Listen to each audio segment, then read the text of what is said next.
جی یہ ایک بھائی نے سوال کیا ہے کہ انٹرنیٹ کے اوپر ایک انجینئر صاحب آتے ہیں جو کہ دین اسلام کے مختلف موضوعات پر گفتگو کرتے ہیں اور مسائل بھی بتلاتے ہیں، تو کیا ان کی گفتگو سن لی جائے، ان کے بتائے ہوئے مسائل پر عمل کر لیا جائے؟ حالانکہ وہ عالم نہیں ہے، کسی مدرسے میں پڑھے ہوئے نہیں ہیں، نہ ہی کسی عالم سے انہوں نے علم حاصل کیا ہے۔ تو بھی ایسا شخص جس نے علم نہ حاصل کیا ہو اور وہ علم سے متعلق گفتگو کرتا ہو، قرآن کو سیکھا نہ ہو، قرآن سے متعلق گفتگو کرتا ہو، احادیث کو سیکھا نہ ہو، احادیث سے متعلق گفتگو کرتا ہو، فقہ سیکھا نہ ہو اور اس سے متعلق گفتگو کرتا ہو، ایسی شخص کی گفتگو قطعاً نہیں سننی چاہیے۔ کیوں؟ اس وجہ سے کہ دین اسلام کو جو اپنی عقل کے ذریعے سے پرکھنے کی کوشش کرتا ہے، اس کا نتیجہ گمراہی اور ضلالت ہوتی ہے۔ وہ تو شخص خود گمراہ ہوتا ہی ہے، لیکن دوسروں کو بھی گمراہ کرنے کا وہ ذریعہ بن جاتا ہے، کیونکہ اس کا دین اسلام کے اوپر بات کرنا ایسا ہی ہے جیسے کہ آنکھ کے ذریعے سے انسان کسی کی بات سننے کی کوشش کرے، جو کہ ناممکن سی بات ہے، کانوں کے ذریعے دیکھنے کی کوشش کرے، جو کہ ناممکن سی بات ہے۔ بھی دیکھیں، جب انسان پیدا ہوتا ہے، واللہ اخرجکم من بطون امہاتکم لا تعلمون شیئا، اسے کسی بارے میں کوئی علم نہیں ہوتا، وہ اچھے برے کو نہیں جانتا، وہ دوست دشمن کی پہچان نہیں رکھتا۔ حالانکہ جانوروں کے بچے دیکھ لیجئے، پرندوں کے بچوں کو دیکھ لیجئے کہ وہ دوست اور دشمن کی پہچان رکھتے ہیں، وہ اچھے اور برے کو جانتے ہیں، انہیں پتا ہے کہ ہم نے گھونسلہ کہاں بنانا ہے، ہم نے رات کہاں گزارنی ہے۔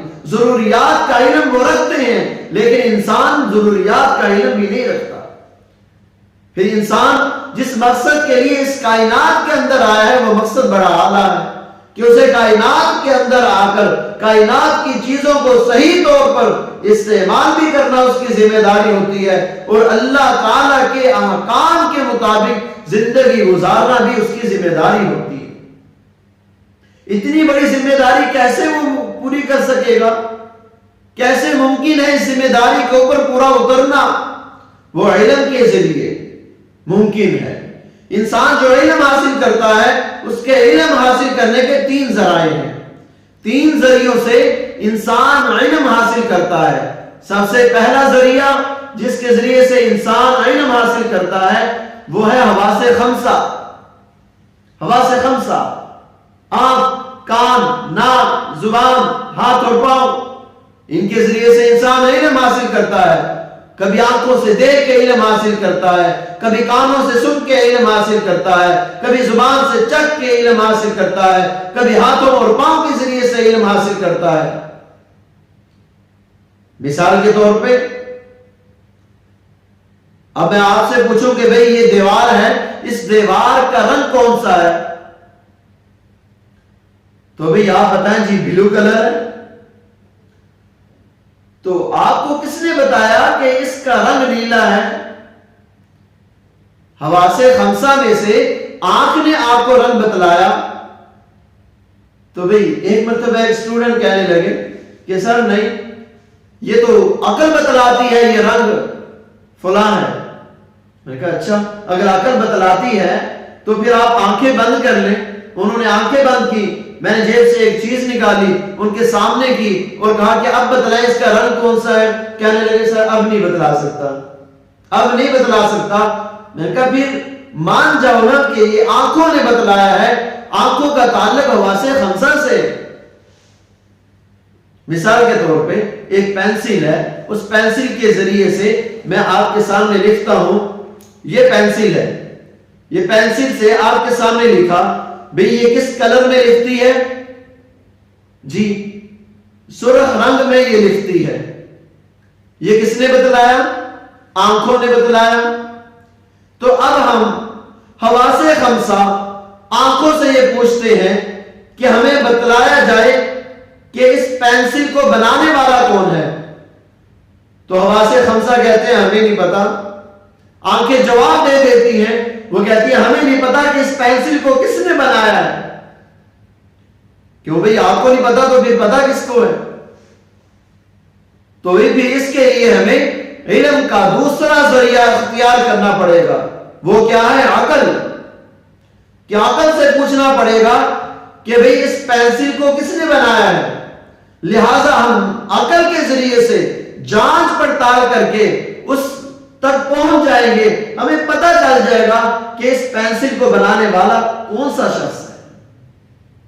حواس خمسہ جہاں پر حد ہوتی ہے ان کی، وہاں سے عقل کا کام شروع ہوتا ہے، اور جہاں پر عقل کا کام ختم ہو جاتا ہے وہاں پر علم کا تیسرا ذریعہ وہ وہی ہے، وہی کا کام شروع ہو جاتا ہے. مثال کے طور پہ میں آپ سے پوچھتا ہوں اس پینسل کا جائز اور ناجائز استعمال کیا ہے؟ آپ مجھے حواس خمسہ کے ذریعے سے بتلائیں یا عقل کے ذریعے سے بتلائیں. آپ قطعاً نہیں بتلا سکتے، عقل نہیں بتلا سکتی اس پینسل کا جائز استعمال کیا ہے، اس پینسل کا ناجائز استعمال کیا ہے. اس کا جائز اور ناجائز استعمال ہمیں اللہ تعالیٰ کا قرآن بتلائے گا، نبی صلی اللہ علیہ وسلم کی احادیث مبارکہ بتلائیں گی. یعنی وہ وحی ہماری اصلاح کرے گی کہ اس پینسل کا جائز استعمال کیا ہے اور ناجائز استعمال کیا ہے. ایک بات بتلاؤں، بڑی عجیب بات ہے کہ اگر عقل کے ذریعے سے پرکھا جائے بہن اور بھائی کی شادی بالکل جائز ہے، کیونکہ بہن بھائی کے مزاج کو سمجھتی ہے. جب بھائی شادی کرے گا رشتہ داروں کے علاوہ وہ مزاج کو نہیں سمجھتی، بہن مزاج کو سمجھتی ہے. لہذا عقل کے ذریعے سے اگر سوچا جائے تو بہن اور بھائی کی شادی بالکل درست ہے. آپ کے ذہن میں اگر یہ بات آ رہی ہے کہ بھئی وہ تو ہماری غیرت کے خلاف ہے، غیرت کے خلاف اس وجہ سے ہے کہ دین اسلام نے ہمارے دلوں کے اندر یہ قدر پیدا کی، بہن کا مقام پیدا کر دیا، اس وجہ سے ہمیں غیرت کا مسئلہ معلوم ہو رہا ہے. تو بھی ایک شخص جس کے پاس عقل موجود ہے، عقل کی معراج کو پہنچ چکا ہے، لیکن اس نے وحی کا علم حاصل نہیں کیا، اب وہ وحی پر بات کرنا چاہتا ہے تو نتیجہ گمراہی. ایک شخص کے پاس عقل موجود ہے کہ وہ ڈاکٹر بن گیا، سرجن بن گیا، بڑے آپریشن کرتا ہے، بھی ڈاکٹر ہے، عقل اس کے پاس موجود ہے، لیکن اس نے وحی کا علم حاصل نہیں کیا، قرآن و حدیث کا علم حاصل نہیں کیا. اب یہ ڈاکٹر اگر قرآن و حدیث پر بات کرنا شروع کر دے گا تو نتیجہ گمراہی ہوگی. اسی طرح اگر ایک انجینئر ہے، اس نے قرآن و حدیث کا علم حاصل نہیں کیا، وہ کہتا ہے میرے پاس بڑے فنون ہیں، میں بڑی عقل رکھتا ہوں، لہٰذا میں کیوں نہیں گفتگو کر سکتا؟ بھئی بالکل نہیں کر سکتے. آپ کا گفتگو کرنا گویا ایسا ہی ہے جیسے کہ آنکھوں کے ذریعے سے سننے کی کوشش کرنا، کانوں کے ذریعے سے دیکھنے کی کوشش کرنا. اسی وجہ سے بہت سے لوگ ایسے ہیں جو عقل کی بلندیوں پہ پہنچے ہوتے ہیں، کہتے ہیں جناب ہم تو بڑی بڑی وزارتوں کے اوپر بیٹھنے والے لوگ ہیں، ہم تو بڑے بڑے ادارے چلانے والے لوگ ہیں، ہم کیوں نہیں دین اسلام کو خود سے سمجھ سکتے؟ بھئی نہیں سمجھ سکتے. ایک اسکول میں جانا ہوا تو وہاں پر پرنسپل صاحب بچوں کو بتلا رہے تھے ایک مسئلہ جو کہ میں نے بھی سنا. وہ مسئلہ یہ بتلا رہے تھے کہ اگر کسی شخص نے کلمہ پڑھا اور اس کے تلفظ درست نہ ہوئے، اسی حالت میں وہ مر گیا تو وہ ایمان سے خالی مرا. انا للہ و انا الیہ راجعون. غلط مسائل بتلائے جا رہے ہیں. کیوں؟ کہ وہ سمجھتے ہیں کہ میں اتنا بڑا ادارہ چلا رہا ہوں، میں اتنا بڑا اسکول چلا رہا ہوں، تو میں دین اسلام پر گفتگو کیوں نہیں کر سکتا؟